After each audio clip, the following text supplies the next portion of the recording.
I was never really a, you know, heavy-duty Batman fan. But that all changed the day Batman Arkham City came out. I'd heard of Batman Arkham Asylum, and I'd even played the demo, and it was cool. But I never bought it. Like, maybe it was because I didn't have enough pocket money as a kid.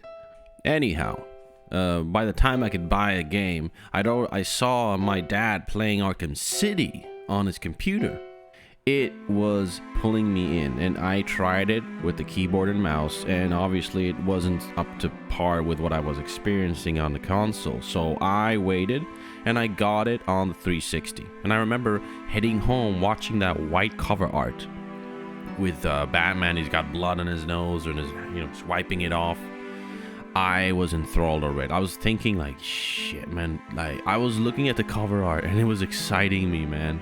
Like, I remember thinking back to the demo that I'd played, Arkham Asylum, and I remember thinking, well, that was more of a confined game, and this is going to be a city?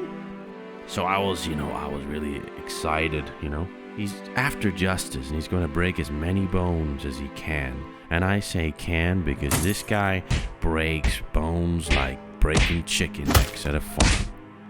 The story takes you all over Arkham City. It is filled with thieves and gangs trying to exert their own power over the city, all ruled ultimately by the tower that watches from above. All its citizens are inmates waiting for this Protocol 10 that you don't know anything about. In this game, Batman's seasoned. He's been through it. He's a well-oiled machine, as I heard someone once say. And he's not here to play games. Well, maybe a few. Maybe, Riddler's fucking games. By the way, the Riddler in this game, I just hate him so much. Everybody hates the Riddler. Anyway, this game came out so long ago now, but it still slaps so hard. And I'm not even mentioning Batman Arkham Knight yet. That encore blew all our minds with its graphics, story, and finish. I don't know why it was put down the way it was. It was almost as if it didn't really get the hype that it deserved. Or something or other. Anyway, I love Batman Arkham Knight. It's great. But and its success for me playing it and enjoying Arkham Knight, it's leading up a deserved momentum that they created all along from Arkham Asylum. The Batman and the city itself lives and breathes. With the flakes of snow gathering on the Bat's shoulders to the sidewalks filled with molten ice and debris. The unconscious criminals you beat down 5 minutes ago lying next to the deceased ones, shot by Penguin's thugs, all being snowed in. Batman's ever-sullying suit taking beating after beating as he grows more and more confident, adapted to his surroundings, but also weaker due to the infection in his blood. Seeing all these things, or rather feeling all these things, grew my love for the world and its main character. He's a jack of all trades. He was so serious as he plummeted those heads of several, let me say it, thugs, all armed. I can crack the Tiger Guard's brains. I uttered the words, this game is the best superhero game I've ever played. I uttered those words so many times. He didn't even have any superpowers, but still I find it okay to call him a superhero because his ability to rely on his intellect, willpower, brute strength, as well as his astute detective abilities is supernatural. His refusal to give in to mediocrity and always push the boundaries of what is expected is what makes him so special. It is also what makes him so dangerous. He's always one step ahead, always waiting for your already anticipated mistake. Seeing Bruce get captured at the rally and slowly make his escape through Arkham City, kicking Cobblepot's ass and moving across the rooftops was, as for many other gamers, jaw-dropping. Watching him suit up in the outfit you'd be building a personal relationship with for the next 18 hours. Hearing the swelling music that you'd spend countless hours listening to as you completed the various missions and fighting off different enemies, all excited and promised us something.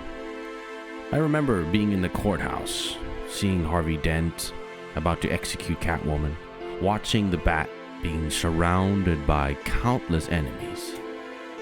While being in an idle stance, it tells a tale of experience competence and confidence that exceeds understanding. His fists are of iron, and they will not wane. That was actually not intended. That's fucking hilarious. They will not wane. 3 thugs, all armed. I just had to say it. Like, I fucking love his voice. It's so good, man. I remember seeing the moves that he was taking these guys out with. Like, there's so many different ones, and the first 10 hours, your first playthrough of seeing them is exhilarating.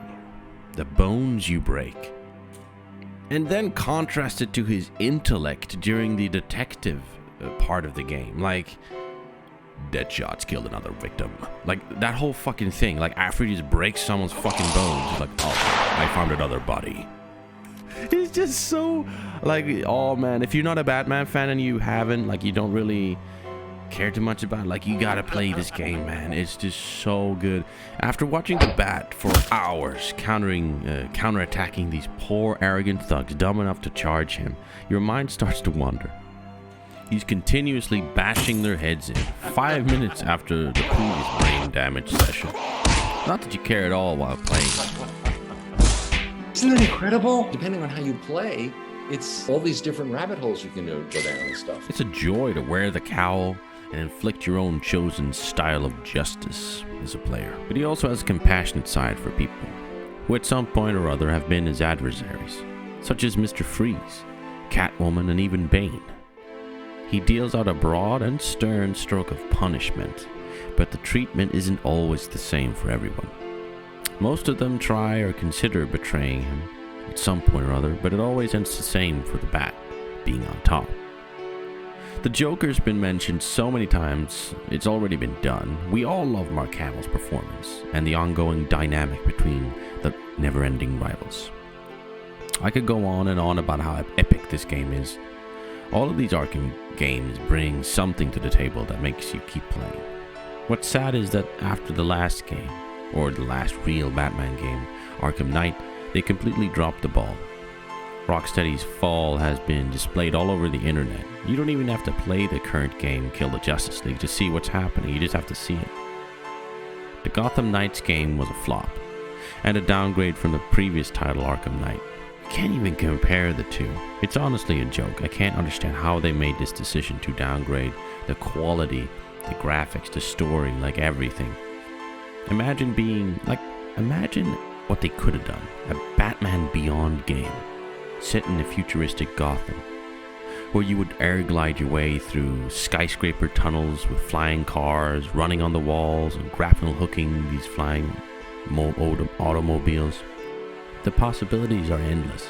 Much like the Spider-Man games, you would be more flexible and more mobile, I imagine, instead of being the brute force that Batman is.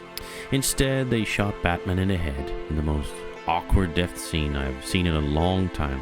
It's almost as if they wanted to give him the most disrespectful and undeserved end imaginable.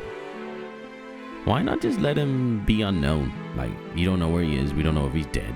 If you want to make your shitty game, just leave Batman alone.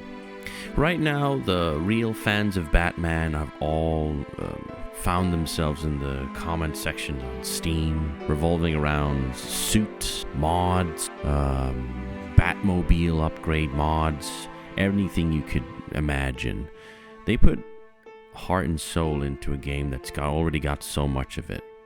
Arkham Knight, obviously. And, well, all of the games, actually. They put mods into all the games. Anyway, that's where the real fans are right now, not at Rocksteady. Because if they were really there, then they wouldn't be slopping out this dog doo-doo they call games. Anyway, man, I hope you enjoyed this. And remember, if you like these videos and you like hearing my opinions on things, then like and subscribe. I hope you have a wonderful day. God bless.